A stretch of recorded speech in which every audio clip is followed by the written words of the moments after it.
তো ইমাম মাহদী আবার কখন আসবে?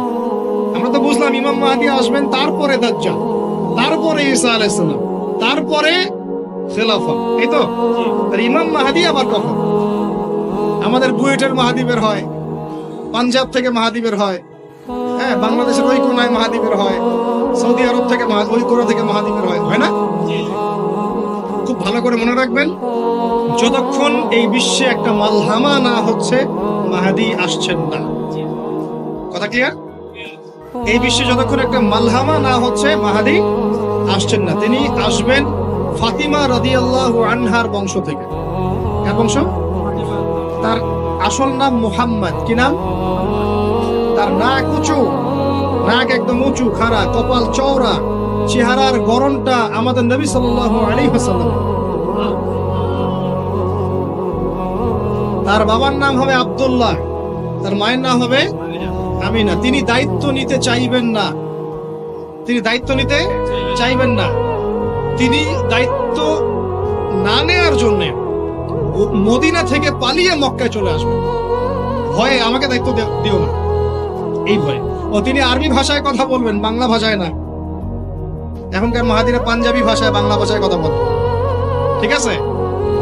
এবং এই কাবা ঘর যেটা আমরা তাওয়াফ করি, এখানে যে হাজারে আসওয়াদ আছে না, আর এই যে হাজারে আসওয়াদ আর মাকাম ইব্রাহিম, এই দুটো জায়গার মাঝামাঝি মানুষ তাকে চিনে ফেলবে, এই তো মাহদী। তার হাতে মানুষ বায়াত নেবে 313 জন। কতজন? ওই তালুত বাহিনী তো 313, বদরও 313, এখানেও 313। এবার শুরু হবে আসল খেলা। এবার প্রথমে ওই আরবেরই একটা গোত্র, বনু কালব। কোন গোত্র? এই বনু কালব ইমাম মাহদীর বিরুদ্ধে যুদ্ধ করে, আর মাহদী এই যুদ্ধে জয়লাভ করবেন ইনশাআল্লাহ। তারপরে সিরিয়া, শাম থেকে, শাম মানে শুধু সিরিয়াই না, ওই পুরো অঞ্চলটাই শাম, ওখান থেকে একটা দল আসবে এই মাহদীর সাথে যুদ্ধ করার জন্য। আল্লাহ পাক তাদেরকে মক্কা মদিনার মাঝখানে বাইদা নামক জায়গায় ধসে। কোন জায়গা? এরপরে মুসলমানদের আর কোনো পতন নাই, আর পিছনে ফিরে তাকানোর কোনো সুযোগ নাই। মুসলমানরা আর মাথা নিচু করবে না ইনশাআল্লাহ কোনোদিনের জন্য। তারপর চলতে থাকবে খালি ইসলামের বিজয় আর বিজয় আর বিজয় আর বিজয়। আল্লাহু আকবার। এভাবে চলবে। তবে মাহদী কখন আসবেন? আগে মালহামা, তারপর মাহদী। মালহামা কি তাহলে? এটা হচ্ছে একটা বিশাল যুদ্ধ। এটা কি? কেমন যুদ্ধ? নবীজি বলেছেন, এই রোমকরা, ইউরোপিয়ানরা তোমাদের সাথে অচিরেই চুক্তি ভঙ্গ করবে এবং 80টা পতাকা নিয়ে তোমাদের বিরুদ্ধে ওরা যুদ্ধ করবে। এই মালহামাটা হবে ইরাকের ফোরাত নদীর নিচেই হোক আর পাশেই হোক, আল্লাহ ভালো জানেন। ওখানে সোনার পাহাড়কে কেন্দ্র করে। কি কেন্দ্র করে? এই সোনা মানে সত্যিকারের সোনাও হতে পারে, অথবা তেলও হতে পারে, আল্লাহ ভালো জানেন। তেল তো এখন সোনার জায়গা দখল করেছে, করে নাই? এই বিশ্বে তো সোনা চলে না, কি চলে? তেল। তো এটাকে কেন্দ্র করে যুদ্ধ হবে। নবীজি বলেছেন ওই যুদ্ধে এত ভয়াবহ হবে যে 100 জন যোদ্ধার মধ্যে 99 জনই মারা যাবে না। একটু মাথা খাটান যে এমন কোন যুদ্ধ কি হয়েছে পৃথিবীতে যেটাতে 100 জনের মধ্যে 99% মারা গেছে? তার মানে এটা হয়নি এখনো। আর একটা যুদ্ধে এত পার্সেন্ট মানুষ কিভাবে মরতে পারে? যদি সে ঢাল তলোয়ারের যুদ্ধ হলে কি মরতে পারে? নিশ্চয়ই এমন কোন অস্ত্র সেখানে প্রয়োগ করা হবে যাতে একাধারে অনেক মানুষ তাড়াতাড়ি মারা যায়। এই অস্ত্র এখনকার যুগের কি অস্ত্র? নিউক্লিয়ার ওয়েপন্স হতে পারে, হতে পারে যদি এই যুগে সেটা হয়। আর যদি আল্লাহ পাক এটাকে আবার পূর্বের অবস্থায় নিয়ে যান, সেটাও হতে পারে, আল্লাহ ভালো জানেন। আমরা এটাকে ইন্টারপ্রিটেশন বলছি, এটা সঠিক হতে পারে, বেঠিক হতে পারে। অ্যাটলিস্ট একটা ধারণা তো পাচ্ছি। তারপর এই ইউফ্রেটিস নদীর এই সোনার পাহাড়কে কেন্দ্র করে এটা ঘটনা। আল্লাহ নবী আরো বলেছেন সাল্লাল্লাহু আলাইহি ওয়াসাল্লাম, মুসলমানরা, আমাদের কথা বলছে, মুসলমানরা তোমরা যেন সেখানে হাতও না বাড়াও। কোন মুসলমান যেন ওই সোনায় হাতও না বাড়ায়, মানে ওই দিক থেকে আমরা যেন সম্পূর্ণ মুক্ত থাকি। ওরা মারামারি করে শেষ হয়ে যায়। বিশ্বটা হয়তো সংক্ষিপ্ত হয়ে আসতে পারে যদি এরকম কোন ম্যাসিভ নিউক্লিয়ার যুদ্ধ হয়ে যায়, যেটার আশঙ্কা অনেকেই করেন। মিলিটারি অ্যাফেয়ার্স যারা করেন তারা করেন, পলিটিক্স যারা করেন তারা করেন। এবং এই জায়নিস্টরা চাচ্ছে, এই জায়নিস্টরা খুব করে চাচ্ছে বিশ্বে এমন একটা যুদ্ধ লাগুক। একবার ইউক্রেন রাশিয়ার ইস্যু তুলে দেয়, একবার সিরিয়ার ইস্যু তুলে দেয়, একবার আফগান ইস্যু তুলে দেয়, একবার ইরাকে ইস্যু তুলে দেয়, একবার প্রথম বিশ্বযুদ্ধ লাগায়, একবার দ্বিতীয়টা লাগায়। ওরা খুব করে চাচ্ছে যেন আরো একটা লাগে। এবার যদি লাগে তাহলে এটা কনভেনশনাল যুদ্ধ হবে না, এটা দেখবেন একটা নিউক্লিয়ার যুদ্ধ হয়ে গেছে। সেটা হয়ে গেলে ওয়ার্ল্ডের আয়তন আর এমন থাকবে কিনা আল্লাহ ভালো জানে। এগুলো ভাবতে হবে, আমাদের করণীয় ফিক্স করতে হবে। আর আমরা কি করছি বললাম, ওই যে নেইমার দিকে ফুটবল খেলছি। আমরা কি করছি, আমরা মাশাআল্লাহ তেল বিক্রি করছি ওদের কাছে, আমরা ওদের কাছ থেকে পেট্রো ডলার চুক্তি করেছি, ওদের সাথে বন্ধুত্ব করার চেষ্টা করছি। আর আল্লাহ পাক কোরআনে বলেছেন লা তাত্তাখিযুল ইয়াহুদা ওয়ান নাসারা আউলিয়া, ওই আয়াতটা থাক, ওটা খালি তেলাওয়াতের জন্য, আমল করার জন্য না। আমার কথা কি বুঝতে পারছেন? ওলামায়ে কেরাম তো নিশ্চয়ই বুঝতে পারছেন। তো এখন আমি যে বললাম যে সুদ ভিত্তিক অর্থনীতির সাথে আমরা যেন সম্পৃক্ত না হই, হারাম না খাই, ঘুষ না খাই, বা হারাম রিজিকে না যাই, তাহলে ইবাদত কবুল হবে না। আদতে আমরা সবাই কোনো না কোনো ভাবে সুদ খাচ্ছি, কারণ পুরো সিস্টেমটাই সুদ ভিত্তিক। এখন এখান থেকে আমাদের উদ্ধারের পথ কি? একটা আয়াত আমি বলতে চাই, যেটাতে আপনি আশ্বস্ত হবেন কিছুটা। আল্লাহ পাক বলেছেন সূরা তালাকের মধ্যে, ফাত্তাকুল্লাহা মাস্তাতা'তুম, ফাত্তাকুল্লাহা মাস্তাতা'তুম, তোমরা সাধ্যমতো আল্লাহকে ভয় করো। মানে ইচ্ছা করে আপনি সুদের সাথে সম্পৃক্ত হবেন না, অনিচ্ছাকৃত যদি লেগে যায় গায়ে ছিটা ফোঁটা, আল্লাহ মাফ করে দিবেন ইনশাআল্লাহ। তাহলে ভাই আমরা যে মুসলিম পরিবারে জন্ম নিয়েছি, শুকরিয়া আদায় করতে হবে কিনা? তাহলে নামাজ পড়বো কিনা, রোজা রাখবো কিনা, পর্দা করবো কিনা, আমাদের পরিবারকে পর্দা রাখবো কিনা, বাচ্চাদেরকে আমরা কোরআন সুন্নাহ শেখাবো কিনা, আমরা নফল ইবাদত বাড়াবো কিনা, যাকাত দিব কিনা। বাংলাদেশে কিচ্ছু লাগবে না, কোনো বৈদেশিক ঋণেরও দরকার নাই, শুধু আপনারা যাকাত দেওয়া শুরু করেন। আমাদের স্যার আছে এখানে, উনি এই কথাগুলো আর উঁচু লেভেল পর্যন্ত পৌঁছাতে পারবেন, আমরা তো সব জায়গায় পৌঁছাতে পারবো না। কোনো বৈদেশিক ঋণের দরকার হবে না যদি আমি যাকাত দেওয়া শুরু করি। যাকাতের খাত কয়টা? 8টা। কয়টা? 8টা। খাতগুলো খুঁজে খুঁজে বের করেন, মুফতি সাহেবদের সাথে পরামর্শ করেন, দেখেন শুধু যাকাতের টাকা দিয়েই দেখবেন দারিদ্রতা দূর হয়ে গেছে। এটা প্রমাণিত অর্থনীতি, এটা কোনো কাল্পনিক অর্থনীতি নয়। আপনি উমর রাদিয়াল্লাহু আনহুর যুগে খুঁজে খুঁজে কোনো ফকির মিসকিন পাবেন না, পাবেন? উসমান রাদিয়াল্লাহু আনহুর যুগে আপনি খুঁজে খুঁজে মিসকিন পাবেন না। তাহলে তাদের সময় কিভাবে সম্ভব হলো, এখন কেন হয় না? কারণ হচ্ছে আমরা একে তো সুদভিত্তিক অর্থনীতির মধ্যে আছি, 1, 2 আমরা ওই যে পশ্চিমাদের এবং জায়নিস্টদের ঋণের জালে পড়ে গেছি, 2, আর 3 হচ্ছে আমরা যাকাত ছেড়ে দিয়েছি। মাঝে মাঝে আমরা দেই টুকটাক যাকাত মসজিদে, মাদ্রাসা, এখানে ওখানে, আর মনে করি যে আমি পাক্কা মুসলমান হয়ে গেছি। প্রথম নসিহত আজকের, আল্লাহ পাক আমাকে আমল করার তৌফিক দান করুন, আপনাদের সবাইকে তৌফিক দান করুন। উদখুলু ফিস সিলমি কাফা, তোমরা পরিপূর্ণরূপে ইসলামে প্রবেশ করো। যতদিন পর্যন্ত আমরা পরিপূর্ণ মুসলমান না হচ্ছি, পুরো বিশ্বে মায়ের খাওয়া বন্ধ হবে না। যে মুসলমান নামাজ পড়ে না, সে কেন মায়ের খাবে না আমাকে বুঝান। যে মুসলমানের নৈতিকতা নাই, 10টা টাকার জন্য ঈমান বিক্রি করতে পারে, সে কেন মায়ের খাবে না? যে বোন পর্দা করার ফুরসতই পাচ্ছে না, তার কাছে মনে হচ্ছে দেহের প্রদর্শনী মনে হয়, এটাই মনে হয় ভালো, তো সে কেন মায়ের খাবে না? কেন ধর্ষণের শিকার হবে না আমাকে বুঝান। যখন আমরা হারাম খাচ্ছি, কিভাবে আমাদের দোয়া আরো সে আজিমে পৌঁছাবে আমাকে বুঝান। আর যখন আমরা রাষ্ট্রীয়ভাবে, জাতিগতভাবে আল্লাহর হুকুম আহকাম বিধানকে পাশ কাটিয়ে মানব রচিত বিধান চর্চা করছি, আল্লাহর রহমত কিভাবে নেমে আসবে আমাকে বুঝান। আমি বুঝি না ভাই, আমাকে বুঝান। কোন অপশন আছে? একটা বিষয় কান খুলে শুনে রাখেন, আসন্ন সময়গুলোতে এই বিশ্বে শুধুমাত্র ইসলাম থাকবে, আর কিচ্ছু থাকবে না। আল্লাহ পাক এমন একটা প্রজন্ম অচিরেই নিয়ে আসবেন যারা এইরকম ইসলাম পালন করবে না, যারা 100% ইসলাম পালন করবে ইনশাআল্লাহ। তারা পরিপূর্ণ মুসলমানও হবে, ইসলামও পরিপূর্ণরূপে পালন করবে, আল্লাহর পথে দাওয়াতি কাজও করবে, প্রয়োজন হলে জিহাদও শরীক হবে। তখন দেখবেন ইনশাআল্লাহ এমন একটা প্রজন্ম আসছে, ওই প্রজন্মের কাছে এই জায়নিস্টরা বলেন আর পশ্চিমারাই বলেন, কেউ পেরে উঠবে না ইনশাআল্লাহ। আমি খোলামেলা কথা বললাম, একদম এই প্রজন্ম সামনে আসছে ইনশাআল্লাহ। আল্লাহর নবী বলেছেন এমন একটা জাইশ আসবে, যেই জাইশ ফালা নি'মাল আমিরু আমিরুহা ওয়ালা নি'মাল জাইশু যালিকাল জাইশ, কতই না উত্তম সেই বাহিনীর আমির আর কতই না উত্তম সেই সেনাবাহিনী। পৃথিবীর কোন পরাশক্তি তাদের সাথে যুদ্ধ করে পারবে না। আস্তে আস্তে আস্তে আস্তে ওরা বাইতুল মুকাদ্দাস পর্যন্ত জয় করবে, কেউ ঠেকাতে পারবে না। এখন বিশ্বের চিত্র দেখে কি আপনার এটা মনে হচ্ছে? এখন বিশ্বের চিত্র দেখে কিন্তু মনে হচ্ছে না। এখন বিশ্বের চিত্র দেখে মনে হচ্ছে সবকিছু আমাদের নেগেটিভ, আমাদের এগেইনস্টে যাচ্ছে, তাই না? পুরো বিশ্বে আমাদের কোনো খেলাফত নাই। একটু বোঝেন, পুরো বিশ্বে আমাদের কোনো খেলাফা স্টেট নাই। খেলাফা স্টেট মানে কি? খেলাফা স্টেট মানে ওমর রাদিয়াল্লাহু আনহুর মতো শাসন, আল্লাহর রাসূলের মতো শাসন, উসমান, আবু বকর, আলীর মতো শাসন রাদিয়াল্লাহু আনহুম আজমাইন। মানে যে স্টেটের মধ্যে আল্লাহ পাকের লস ছাড়া অন্য কোনো লস চলে না। হ্যাঁ, কোনটা চলে? যেটা আল্লাহ এবং তার রাসূলের আইনের অনুকূলে সেটা চলে, প্রতিকূলে কোনো কিছু চলে না। এটা খেলাফা স্টেট। সেখানে যে আমির বা যে নেতা, সে আল্লাহর কাছে জবাবদিহিতায় বাধ্য, জনগণের কাছে জবাবদিহিতায় বাধ্য না। আমি কথা বুঝতে পারছেন? সেখানে বেশিরভাগ মানুষ কি বললো সেটা বড় কথা না, আল্লাহ এবং তার রাসূল কি বললেন সেটা বড় কথা। মানে বেশিরভাগ মানুষ যদি বলে সুদ হালাল, তার মানে এই না যে হালাল হয়ে যাবে। বুঝতে পারছেন কথা? আর বেশিরভাগ মানুষ যদি বলে মদ হালাল, তার মানে এই না যে মদ হালাল হয়ে যাবে। মনে করে আপনি ভোটাভুটি দিচ্ছেন, ভোটাভুটি করছেন, এখানে বেশিরভাগ বললো যে মদ হালাল হোক, খাওয়া যাবে, ভালোই তো, বেপরদায় চললে ভালোই, আমরা মেয়েদেরকে দেখতে পারলাম, নাউজুবিল্লাহ। তারপরে সুদ হালাল হলে কি সমস্যা?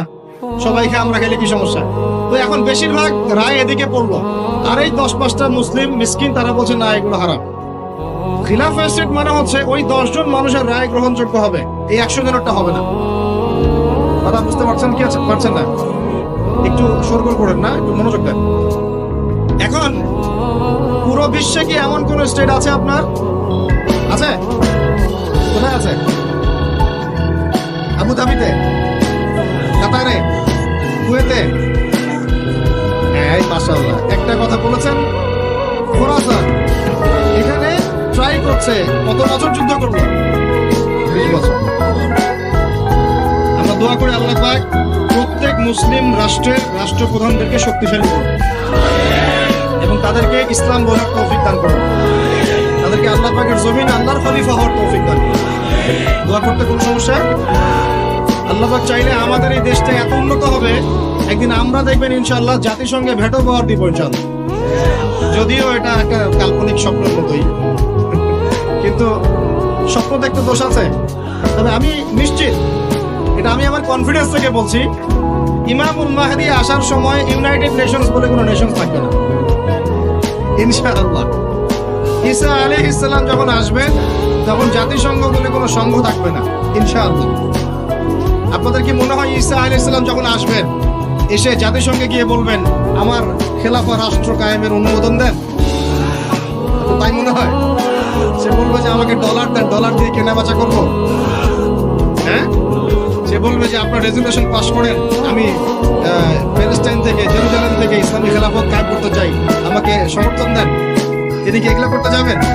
আপনার মনে হয় তিনি এসে ওয়ার্ল্ড ব্যাংকে গিয়ে বলবেন আমাকে লোন দেন, IMF এ গিয়ে বলবেন আমাকে লোন দেন? তার মানে ওই সময় এগুলোর কোনো অস্তিত্বই থাকবে না ইনশাআল্লাহ। এটা বোঝাই যাচ্ছে থাকবে না ইনশাআল্লাহ।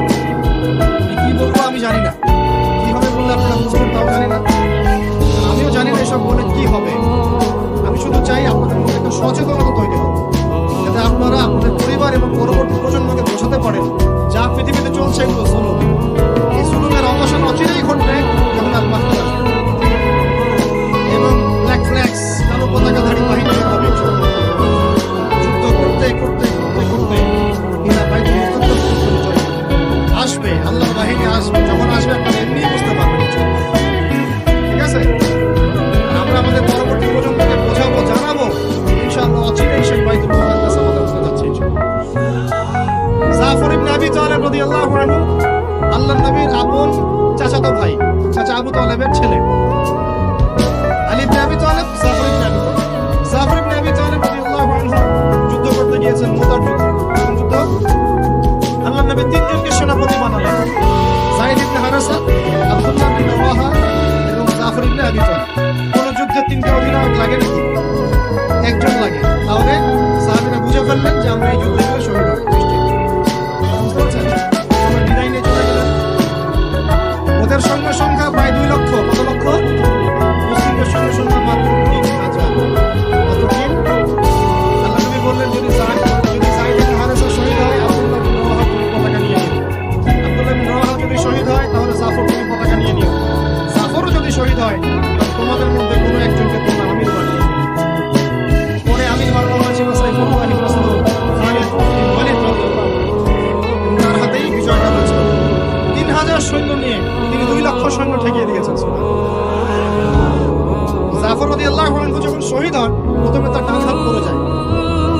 দেখেছেন না, এক এক বাবা হাত নিয়ে ঘুরছে, বাচ্চার আরেক হাত খুঁজে পায় না, দেখছেন না আপনারা? ডান হাত পড়ে গিয়ে বাম হাত দিয়ে তরোয়াল চালানো শুরু করলেন। ওই যুদ্ধ তখন সত্যিকারের যুদ্ধ ছিল, এই তোমাদের মতো কাপুরুষের যুদ্ধ। 100 মাইল দূর থেকে মিসাইল ছুটলো, আর এখান থেকে আমি তখনকার যুদ্ধ ছিল ওয়ান অ্যান্ড ওয়ান ব্যাটল। তুমি সামনে অস্ত্র নিয়ে আসো, আমি সামনে অস্ত্র নিয়ে আসি। এরপর দেখি কার কথা হয়। এমন ছিল না বিষয়টা, ওয়ান অ্যান্ড ওয়ান ব্যাটল। আর তখন সাহাবীরা ছোটবেলা থেকেই এগুলোতে প্রশিক্ষিত ছিল। প্রথমটা বিষয়, তারা ছোটবেলা থেকেই প্রশিক্ষিত ছিল, তীরন্দাজ ছিলেন, ঘোড়সাওয়ার ছিলেন, তখনকার যুগের প্রেক্ষাপট। তারপর তিনি বাহাতে তরোয়াল চালানো শুরু করলেন, এক পর্যায়ে বাহাতে পড়ে গেল। এরপর এই থুতনি দিয়ে তিনি পতাকা ধরে রাখছেন। এভাবে তার যুদ্ধের ইতিহাসটা পড়ে দেখেন, থুতনি দিয়ে এভাবে পতাকাটা ধরে রাখছেন। পতাকার মান, পতাকার সম্মান। আর সেই পতাকা আমাদের হাত থেকে পড়ে গেল, আরবের লোকজন তাকায় তাকায় দেখতেছে, সারা মুসলিম বিশ্ব তাকায় তাকায় দেখতেছে। এই গুনাহের ভার আল্লাহর কসম আপনার আমার সবার উপর পড়তে হবে, কোনো উপায় নাই, সবার উপর পড়তে হবে। আল্লাহ যেন মাফ করেন, আল্লাহ পাক মাফ করবেন না। আমি আল্লাহকে চিনি, আল্লাহ পাক মাফ করবেন না এভাবে, যতক্ষণ পর্যন্ত না আল্লাহ পাক একবার হিসাব দিচ্ছেন।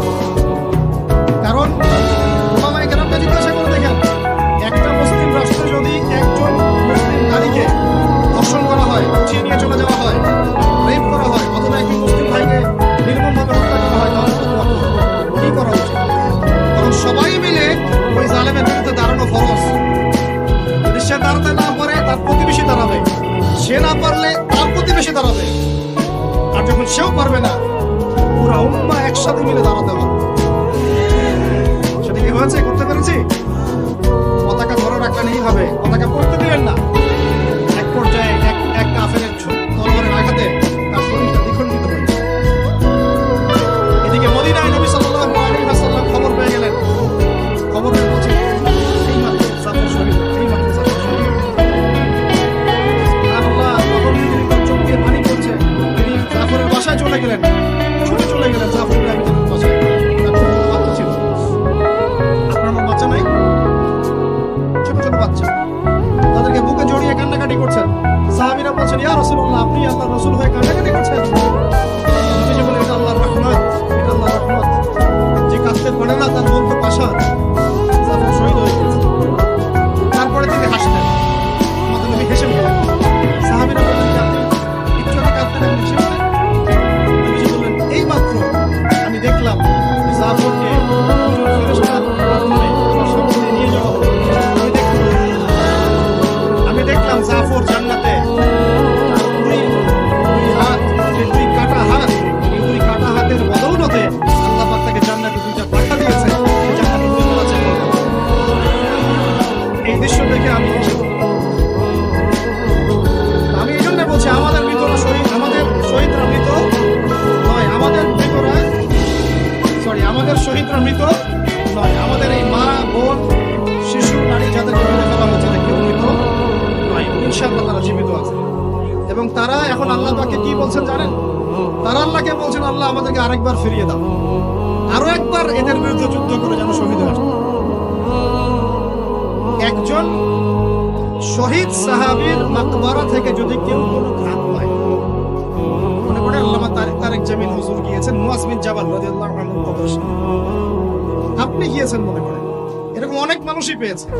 আপনি গিয়েছেন এমন একজন সাহাবীর কবরের সামনে যেখানে আপনি কিছু একটা ঘ্রাণ পাচ্ছেন, আপনি পাচ্ছেন, হয়তো আর 10 জন পাচ্ছে না, এই 5 জন পাচ্ছে, ওই 10 জন পাচ্ছে না, হতে পারে, পারে কি না?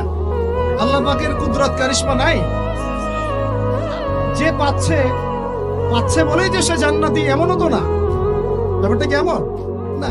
ইমাম বুখারী রাহিমাহুল্লাহ ইন্তেকাল করেছেন যখন, তাকে দাফন করার পরে এত সুঘ্রাণ ছড়িয়েছে, মানুষ মাটি হাতে করে নিয়ে বাসায় আসতো, বেশ কেমন করে ঘ্রাণ বেরোচ্ছে কবর থেকে। এখনো বাংলাদেশেও বহু মানুষকে দেখা যায় যে 10 বছর আগে ইন্তেকাল করেছেন, এখনো লাশ অক্ষত আছে। এটা কি মিথ্যা কথা? এই কারিশমাগুলো নাই? তো মনে করেন একজন পেয়েছে, তো সে তার আবেগটা কিভাবে প্রকাশ করবে? সে কি বলবে যে আমি জাহান্নামের ঘ্রাণ পাচ্ছি? কি বলতে পারে? শব্দটা কি প্রয়োগ করতে পারে?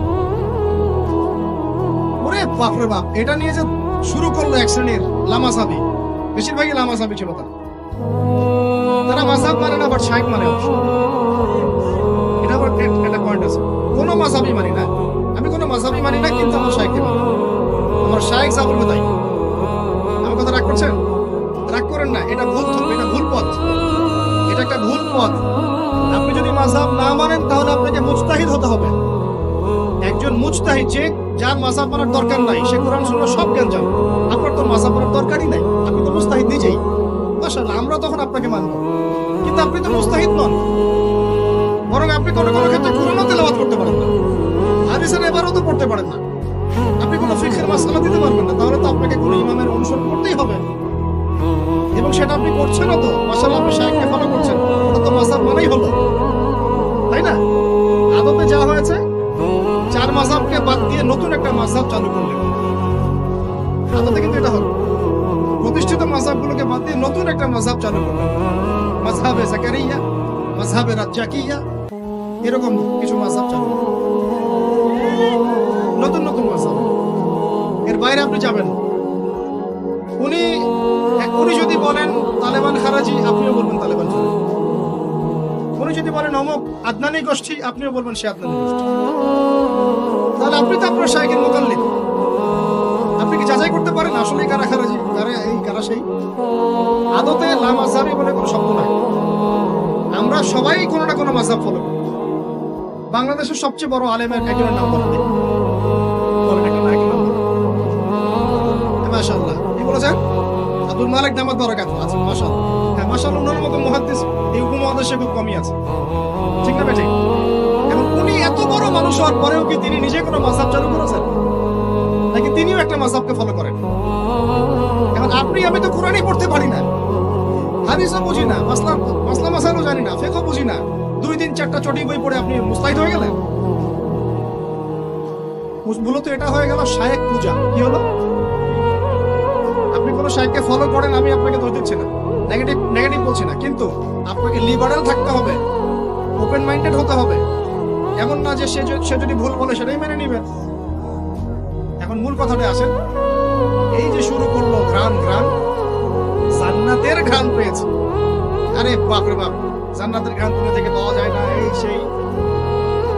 তখন মনে হচ্ছিল যে আল্লাহ, এই মিডিয়াগুলোর চাইতে আমাদের বড় শত্রু মনে আর কেউ নাই। ঠিক আছে, নামাজের আপনাকে গুরুত্ব বুঝাচ্ছিলাম। যে কোনো মক্তবে হোক, মাদ্রাসায় হোক, ওলামায়ে কেরাম এগুলো বুঝান, আমাদেরকে শিখিয়েছেন ছোটবেলায়। যখন নামাজ পড়বা তখন প্রত্যেকটা সেন্টেন্স সুন্দর করে বলো যে ইয়্যাকা না'বুদু ওয়া ইয়্যাকা নাস্তাঈন, স্পষ্ট করে সুন্দর করে বলো, তাড়াহুড়া করো না। এখন আপনি মনে করেন বলছেন ইয়্যাকা না'বুদু ওয়া ইয়্যাকা নাস্তাঈন, এখানে কানা বলে কোনো শব্দ আছে? বলেন তো, কথাটা বুঝেন কি? শব্দটা ইয়্যাকা, শব্দটা কি? ইয়্যাকা একটা শব্দ, না'বুদু একটা শব্দ, ওয়া ইয়্যাকা একটা শব্দ, নাস্তাঈন একটা শব্দ। তো আপনি পড়ছেন ইয়্যাকা না'বুদু, ইয়্যাকা না'বুদু, এই কানা মানে আবার কে? শব্দটা হচ্ছে ইয়্যাকা না'বুদু, ইয়্যাকা না'বুদু ওয়া ইয়্যাকা নাস্তাঈন।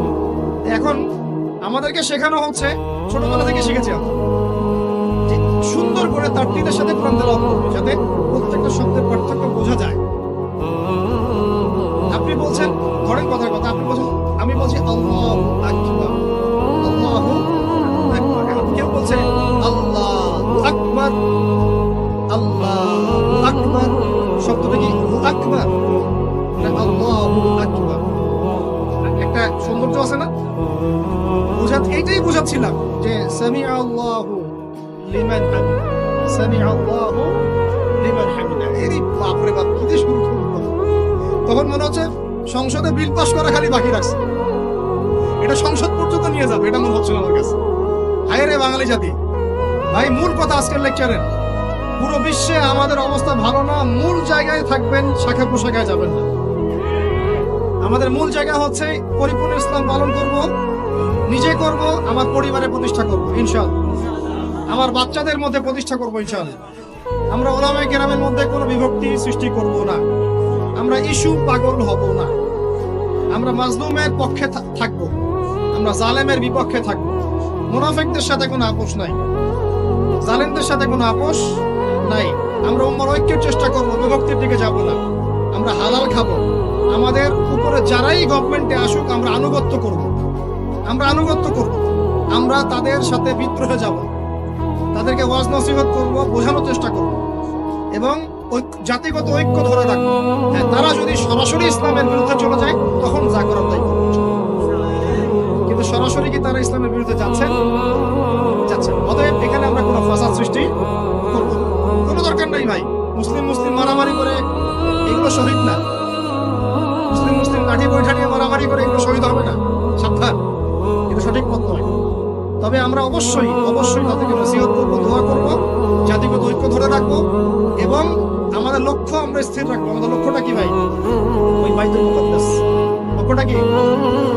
বাইতুল মুকাদ্দাস। ইনশাআল্লাহ পুরো বিশ্ব থেকে আস্তে আস্তে জালেমদের পতন করবো ইনশাআল্লাহ। মাজলুমের রক্ত বৃথা যাবে না ইনশাআল্লাহ। ইনশাআল্লাহ আমাদের শহীদরা মৃত নন ইনশাআল্লাহ, তাদেরকে রিজিক দেওয়া হচ্ছে। আমরা সবাই মন খুলে দোয়া করবো তাদের জন্য। এখন কনক্লুশনে আসবো। বিশ্বের এই অবস্থায় আমাদের অবস্থাটা কি একটু দেখাই, তারপর শেষ করি। একটু বসেন 10টা মিনিট খালি মনোযোগ দিন। আমাদের অবস্থা কি দেখেন? পুরো বিশ্বে কি আমাদের খেলাফা আছে? বললাম নাই। পুরো বিশ্বের অর্থনৈতিক শক্তি আমাদের হাতে আছে? রাজনৈতিক ক্ষমতা আমাদের হাতে আছে? বৈশ্বিক রাজনৈতিক ক্ষমতা আছে? নাই। আমাদের কি মিডিয়াগুলো সব স্বতন্ত্র, নিজের স্বাধীন? আমাদের কি এই পারমাণবিক অস্ত্রশস্ত্র ওয়েপন্স আছে? আছে ভাই? নাই। আমাদের কি ঐক্যবদ্ধ জাতির একটা নেতা আছে? মানে আমি এরকম কিছু আছে? নাই। এখন এই অবস্থায় আমরা যদি আমাদের অবস্থানকে উন্নত করতে চাই, বিশৃঙ্খলা করে না, একটু বসেন, জাস্ট 5টা মিনিট শেষ করে দিচ্ছি। একটু পর দোয়া হবে, তারপর আমরা যাবো। এই অবস্থায় আমরা কি চাই? আগে আমাকে বলেন, আমরা কি চাই যে আমাদের অবস্থা আগের মতো হোক? আগের মতো বলতে রাসূলের যুগের মতো, সাহাবীদের যুগের মতো আমরা কি চাই আমাদের অবস্থা আবার সেরকম হোক? তাহলে ভাই সর্বপ্রথম আমাদের সবাইকে ইলম অর্জন করতে হবে। রাজি আছে কিনা? পড়াশোনা করতে রাজি আছে কিনা? ইনশাআল্লাহ সবাই কোরআন তেলাওয়াত শিখবো ইনশাআল্লাহ। রাজি আছে কিনা? সবাই কোরআনের অর্থ পড়বো। রাজি আছে কিনা? প্রতিদিন কমপক্ষে 5টা করে হাদিস পড়বো। রাজি আছে কিনা? বাংলাদেশের বরেণ্য উলামায়ে কেরামদের সাথে সোহবতে থাকবো। রাজি আছে কিনা? আমরা সবাই হালাল খাবো ইনশাআল্লাহ। রাজি আছে কিনা? হারাম থেকে দূরে থাকবো। রাজি আছে কিনা? আমাদের পরিবারে আমরা বেপরদামি ঢুকতে দিব না। রাজি আছি? আমাদের সন্তানদেরকে মানুষ করবো। রাজি আছি? আমরা আমাদের এই সমাজের মধ্যে মানব সৃষ্টি কোনো ফাসাদ সৃষ্টি করবো না। রাজি আছি ইনশাআল্লাহ? আমরা মুসলিম উম্মার নির্যাতিত ভাই বোনদের জন্য দোয়া করবো। রাজি আছে কিনা? তাদের জন্য আল্লাহর দরবারে কান্নাকাটি করবো। রাজি আছে কিনা? আমরা উম্মার মাঝে কোনো বিভক্তি সৃষ্টি করবো না। রাজি আছে কিনা? আমরা সবাই মিলে দ্বীনের দাওয়াতি কাজ করবো। রাজি আছে কিনা? আমরা সবাই মিলে প্রয়োজনে আল্লাহর দ্বীনের জন্য জিহাদ করবো। রাজি আছে কিনা? আল্লাহ পাক আমাদের সবাইকে যেন কবুল করেন, আমিন। শেষ কথা শুনে রাখেন, এই জুলুম চিরস্থায়ী হবে না। এই বাংলাদেশ ঈসা আলাইহিস সালাম শাসন করবে ইনশাআল্লাহ। আপনারা ইলেকশন করেন, হরতাল করেন, এই করেন সেই করেন, আমার কথাটা ছোট ভাই হিসেবে বিশ্বাস করেন। আমি কোন দলের মানুষ না, আমি সবার শুভাকাঙ্ক্ষী। এই বাংলাদেশ ঈসা আলাইহিস সালাম শাসন করবে ইনশাআল্লাহ। এই ভারত ঈসা আলাইহিস সালাম শাসন করবে। এই জেরুজালেম ঈসা আলাইহিস সালাম শাসন করবে। এই আরবের যত কান্ট্রি দেখতেছেন সবগুলো ঈসা আলাইহিস সালাম শাসন করবে। তার আগ পর্যন্ত আপনারা এই খেলা চালাইতে থাকেন, কোনো লাভ নাই। আস্তে আস্তে সব শেষ হয়ে যাবে। এখন একটা মজার প্রশ্ন, এই প্রশ্নটা দিয়ে শেষ করি। তো ইমাম মাহদী আবার কখন আসবে? আমরা তো বুঝলাম ইমাম মাহদী আসবেন, তারপরে দাজ্জাল, তারপরে ঈসা আলাইহিস সালাম, তারপরে খেলাফত, এই তো। ইমাম মাহদী আবার কখন?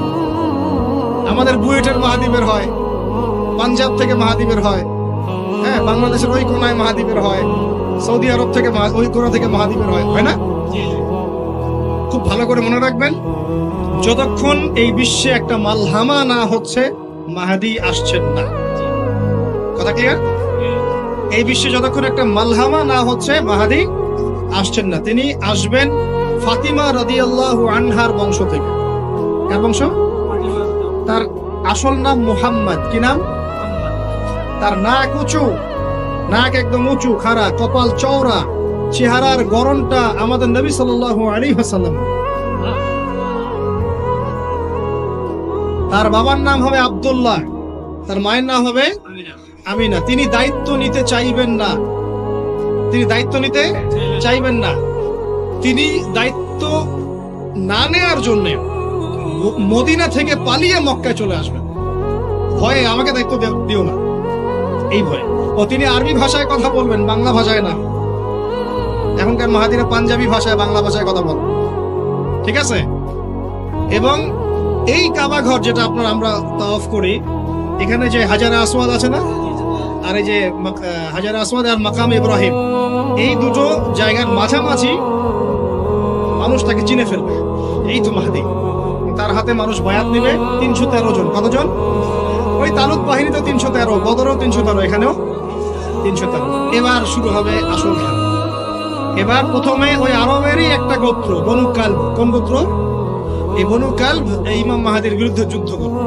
আল মাহদি এই যুদ্ধে জয়লাভ করবে ইনশাআল্লাহ। তারপরে সিরিয়া, শাম থেকে, শাম মানে শুধু সিরিয়াই না, ওই পুরো অঞ্চলটাই শাম, ওখান থেকে একটা দল আসবে এই মাহাদির সাথে যুদ্ধ করার জন্য। আল্লাহ পাক তাদেরকে মক্কা মদিনার মাঝখানে বাইদা নামক জায়গায় ধসিয়ে দেবে। কোন জায়গা? কথা বুঝতে পারছি? এরপরে মুসলমানদের আর কোনো পতন নাই, আর পিছনে ফিরে তাকানোর কোনো সুযোগ নাই। মুসলমানরা আর মাথা নিচু করবে না ইনশাআল্লাহ কোনোদিনের জন্য। তারপর চলতে থাকবে খালি ইসলামের বিজয় আর বিজয় আর বিজয় আর বিজয়। আল্লাহু আকবার। এভাবে চলবে। তবে মাহাদি কখন আসবেন? আগে মালহামা, তারপর মাহাদি। মালহামা কি তাহলে? এটা হচ্ছে একটা বিশাল যুদ্ধ। এটা কি? কেমন যুদ্ধ? নবীজি বলেছেন, এই রোমকরা, ইউরোপিয়ানরা তোমাদের সাথে অচিরেই চুক্তি ভঙ্গ করবে এবং 80টা পতাকা নিয়ে তোমাদের বিরুদ্ধে ওরা যুদ্ধ করবে। এই মালহামাটা হবে ইরাকের ফোরাত নদীর নিচেই হোক আর পাশেই হোক, আল্লাহ ভালো জানেন। ওখানে সোনার পাহাড়কে কেন্দ্র করে। কি কেন্দ্র করে? এই সোনা মানে সত্যিকারের সোনাও হতে পারে, অথবা তেলও হতে পারে, আল্লাহ ভালো জানেন। তেল তো এখন সোনার জায়গা দখল করেছে, করে নাই? এই বিশ্বে তো সোনা চলে না, কি চলে? তেল। তো এটাকে কেন্দ্র করে যুদ্ধ হবে। নবীজি বলেছেন ওই যুদ্ধে এত ভয়াবহ হবে যে 100 জন যোদ্ধার মধ্যে 99 জনই মারা যাবে না। একটু মাথা কাটান যে এমন কোন যুদ্ধ কি হয়েছে পৃথিবীতে যেটাতে 100 জনের মধ্যে 99% মারা গেছে? তার মানে এটা হয়নি এখনো। আর একটা যুদ্ধে এত পার্সেন্ট মানুষ কিভাবে মরতে পারে? যদি সেটা ঢাল তলোয়ারের যুদ্ধ হলে কি মরতে পারে? নিশ্চয়ই এমন কোন অস্ত্র সেখানে প্রয়োগ করা হবে যাতে একাধারে অনেক মানুষ তাড়াতাড়ি মারে। এটা এই অস্ত্র এখনকার যুগের কি অস্ত্র? নিউক্লিয়ার ওয়েপন্স হতে পারে, হতে পারে যদি এই যুগে সেটা হয়। আর যদি আল্লাহ পাক এটাকে আবার পূর্বের অবস্থায় নিয়ে যান, সেটাও হতে পারে, আল্লাহ ভালো জানেন। আমরা এটাকে ইন্টারপ্রিটেশন বলছি, এটা সঠিক হতে পারে, বেঠিক হতে পারে, অ্যাটলিস্ট একটা ধারণা তো পাচ্ছি। তারপর এই ইউফ্রেটিস নদীর এই সোনার পাহাড়কে কেন্দ্র করে এটা ঘটনা ঘটে। আল্লাহ নবী আরো বলেছেন সাল্লাল্লাহু আলাইহি ওয়াসাল্লাম, মুসলমানরা, আমাদের কথা বলছে, মুসলমানরা তোমরা যেন সেখানে হাতও না বাড়াও। কোন মুসলমান যেন ওই সোনায় হাতও না বাড়ায়, মানে ওই দিক থেকে আমরা যেন সম্পূর্ণ মুক্ত থাকি। ওরা মারামারি করে শেষ হয়ে যায়, বিশ্বটা হয়তো সংক্ষিপ্ত হয়ে আসতে পারে। যদি এরকম কোনো ম্যাসিভ নিউক্লিয়ার যুদ্ধ হয়ে যায়, যেটার আশঙ্কা অনেকেই করেন, মিলিটারি অ্যাফেয়ার্স যারা করেন তারা করেন, পলিটিক্স যারা করেন তারা করেন, এবং এই জায়নিস্টরা চাচ্ছে, এই জায়নিস্টরা খুব করে চাচ্ছে বিশ্বে এমন একটা যুদ্ধ লাগুক। একবার ইউক্রেন রাশিয়ার ইস্যু তুলে দেয়, একবার সিরিয়ার ইস্যু তুলে দেয়, একবার আফগান ইস্যু তুলে দেয়, একবার ইরাকে ইস্যু তুলে দেয়, একবার প্রথম বিশ্বযুদ্ধ লাগায়, একবার দ্বিতীয়টা লাগায়। ওরা খুব করে চাচ্ছে যেন আরো একটা লাগে।